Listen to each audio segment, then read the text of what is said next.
Bonjour, alors aujourd'hui je vais prendre une minute pour vous présenter The Loop, un jeu coopératif de chez Gadget Game, illustré par Simon Caruso et réalisé par Maxime Rambourg et Théo Rivière. C'est un jeu donc 100% coopératif dans lequel nous allons tenter d'empêcher le Docteur Fou qui se trouve ici de détruire l'univers en envoyant ses clones à travers les différentes failles du temps. Chaque faille du temps représente une période de notre monde, allant donc de l'Antiquité jusqu'à l'Apocalypse. Chaque fois, en début de tour, on va mettre des petits cubes de Docteur Fou qui vont être dans la machine. La machine distribue les clones qui vont venir se placer sur les bords de la machine. Juste ici. Il n'y a que 3 emplacements par époque. Si à un moment un emplacement devrait en accueillir un 4e, la machine explose à cet endroit. Si la machine explose 4 fois, nous avons perdu la partie.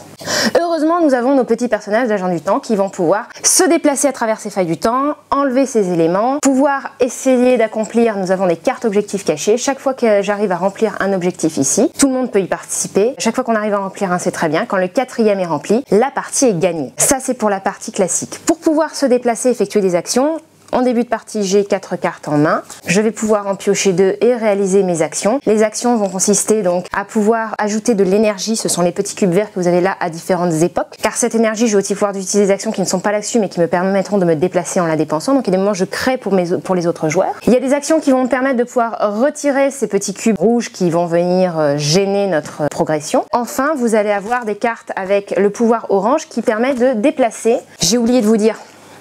Petite erreur un peu de ma part. En début de tour, en plus de mettre les cubes, nous avons retourné une carte du Docteur Fou qui dit à quelle époque apparaissent ces clones et combien de clones apparaissent. Donc là, ça indique que 2 clones vont apparaître. Alors il y en aura un ici et un ici. Le but étant de les renvoyer dans leur zone de couleur officielle.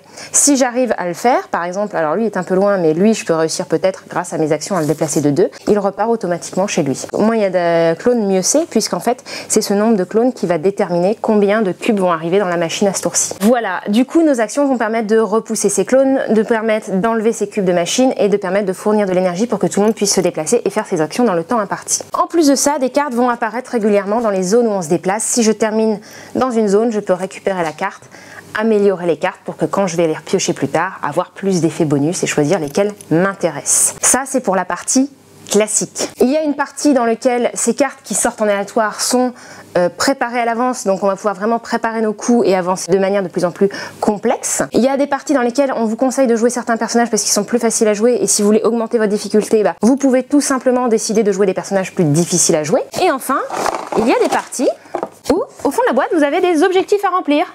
Vous pouvez vous-même vous mettre ces objectifs à remplir et essayer de cocher toutes les cases au fond de la boîte. Et pour ça, je vous souhaite bon courage.